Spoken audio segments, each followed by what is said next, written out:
Okay, I know I started the image thing people were waiting for. Who would I have Spawn face? Yes, in the future I will have Spawn taking at people like Thor, Sentry, Superman. There's a whole host of people.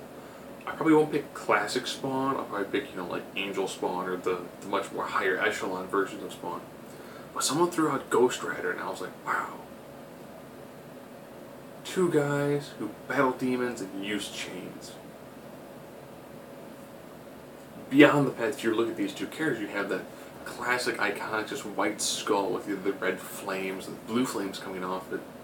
The other side, you have that really beautifully just stark black and white mask with the piercing green glowing eyes. And now you just picture like a Todd McFarlane splash page that you have to turn to be vertical, which is chains flying everywhere and hellfire and necroplasm just covering the screen in just this absolute orgy of color. So I decided to go with classic Spawn. This, of course, is your earlier version of Spawn before he, I believe, died, came back, then later ascended and became Angel Spawn, and then later became the ruler of Hell, and then it took over the entire Image universe and became kind of like their Thanos for a while, versus Johnny Blaze. So, of course, first I had to talk about the movies real quick. The Spawn movie was actually very well done. Had a tremendous amount of special effects for the time. It looks horrible when you watch it now. And when people talk about, Black Panther coming out, movies like that, it's like, there were quite a few black superhero movies that were done in the past. You had Blade, which was well received. You had Spawn, which was decently received around the time of the massive height of Image. The Ghost Rider movies. First one, horrible. Let's be honest. Nothing redeeming about the first one. Second one, actually pretty decent. Had you taken the origin in the first one and dropped the second movie on top of it, you actually would have had a pretty decent flick. The Spawn cartoon. I would probably say that's one of the best cartoons related to a comic book. I can't say it's hit the level like Batman the Animated Series, but it's definitely up. If you have not seen Spawn, the cartoon they did for HBO, try to find it. Very well done. Very dark, very gritty, very violent, but done very, very well. So on to the main event. I do these fights with a 9 creator's intelligence, findability, strength, speed, durability, invulnerability, energy projection, versatility, and X Factor. If it ends up being like 5 to 4, the person with 5 more than likely could defeat the person with 4. Again, I'm picking a relatively like mid-range style of Spawn. Spawn throughout his career did transcend to become a much more powerful character. I'm not taking like, the higher echelons. I'm taking kind of like, middle of the road Spawn. And Johnny Blaze Ghost Rider is just a fantastic character. Pretty much like the living, breathing, walking tank. Just great, great character. As long as he's defending the innocents. If he's not defending the innocent, he's got a problem. So on one side, you've got Al Simmons, a guy who was betrayed and killed, who then kind of somewhat sold his soul to Malbolgia to come back as Spawn, not knowing that while he was in hell, a decent length of time passed. So he kind of has a soul, kind of not has a soul, depends on who was writing him at the time. And he was given a spawnometer. He had a meter that was 9,999. The idea being that once that hit 0, he would then come back to hell and lead essentially Malbolgia's armies. A very unique sword designed for a character. On the other side, you got Johnny Blaze, a guy who is considered the primal agent of heaven, empowered by the spirits of vengeance. So he's kind of like the Marvel version of the Spectre. Just, he's a guy on a motorcycle with a flaming skull, who has got a tremendous amount of power, as long as he's using it correctly. So we'll get right into this. Intelligence. I have a motorcyclist on one side, Military Special Forces on the other.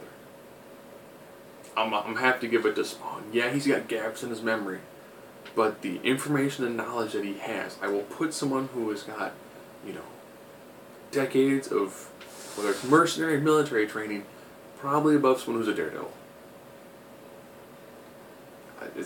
That might seem kind of bizarre, but you've got a tremendous amount of mental exercises you have to go through to be in any sort of high-level military. Fighting ability. Again, motorcyclist versus expertly trained military individual. So right there I have to, give the edge currently to Spawn. Strength. Spawn really didn't have that much in the way of strength feats. You didn't really need them that much.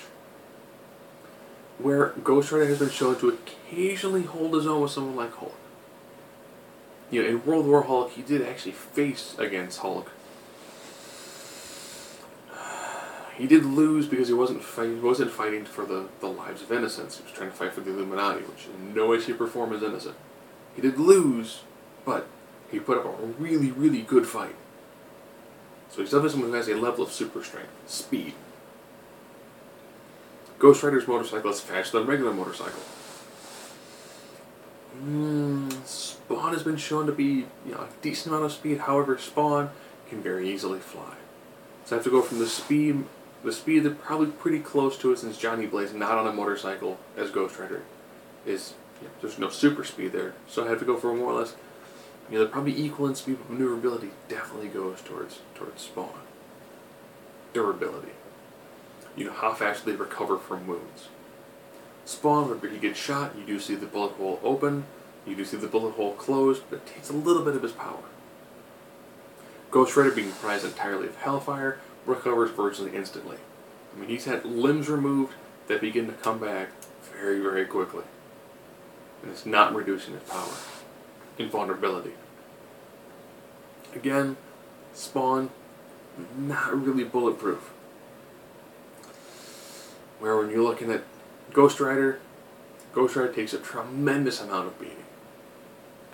Most things either burn up on contact because it's comprised of Hellfire, or they do very minimal damage to him. Energy projection. This is that. Raw, what is your biggest, heaviest hit? Controversial pick, I'm going with Ghost Rider. You're probably thinking, why Ghost Rider? Penance Stare. Penance Stare has actually dropped Galactus to a knee. That is impressive. And the fact that all it takes is eye contact. Spawn has been shown that he has trouble sleeping. He does have lots of sorrow. He does have lots of guilt. The Penance Stare can work on that stuff. Penance Stare is going to affect Spawn. Doesn't affect it for a long time, just enough to get Spawn off his game. Versatility. Man, this is Spawn. Spawn has got just a kit and caboodle worth of powers. The only thing that's limiting him is the fact that if he uses too much, he's going to run low on his Spawnometer. So now we're down to that last piece, that X factor. What is that one thing that's going to trip it into one person's side one way or the other? And I'm actually going to give it to Ghost Rider. You're probably thinking, that makes absolutely no sense. Why in the world do you think Ghost Rider can defeat the more classic interpretation of Spawn? Spawn can be defeated if his Spawnometer hits 0, or if he's decapitated by a weapon of heaven. Ghost Rider is the spirit of vengeance from heaven. So it kind of stands to reason that the chains from Ghost Rider actually could decapitate and kill Spawn. Ghost Rider, tremendous. He's a fantastic tank. He's going to take a beating. The longer that fight goes, the more Spawn's going to run low on his Spawnometer. Yes, I'm well aware that later on he was able to use his cloak more efficiently, and that became a secondary source, and he was actually able to absorb energy to reinvigorate his Spawnometer. So he does have those abilities at his disposal, but as this fight goes on, you're still going to see more of a drop. You're going to see Ghost Rider staying in one spot, Spawn will slowly become weaker. And knowing the fact that Ghost Rider actually can decapitate Spawn, that's a huge advantage. You got a guy who As the fight progresses, it's going to get slowly weaker and can be killed pretty easily by the opponent. Where Ghost Rider is pretty much going to be able to take almost all the damage that Spawn can toss out at him. Again, looking at the classic interpretation, if I were to go with like Angel Spawn or a more higher ascended version of Spawn, this fight's entirely different. You know, there are people like Doctor Strange has mentioned that the powers of Ghost Rider are godlike. Like, he could very, very easily be one of the more powerful creatures, mortal, immortal, in the Marvel Universe, if he can get to the full ascension of his power. We don't see that very often. However, I'm pretty sure if you're the Spirit of Vengeance taking on the person who is trying to gather souls to create an army from hell to take over the Earth, there's definitely going to be a bump in Ghost Rider's power set.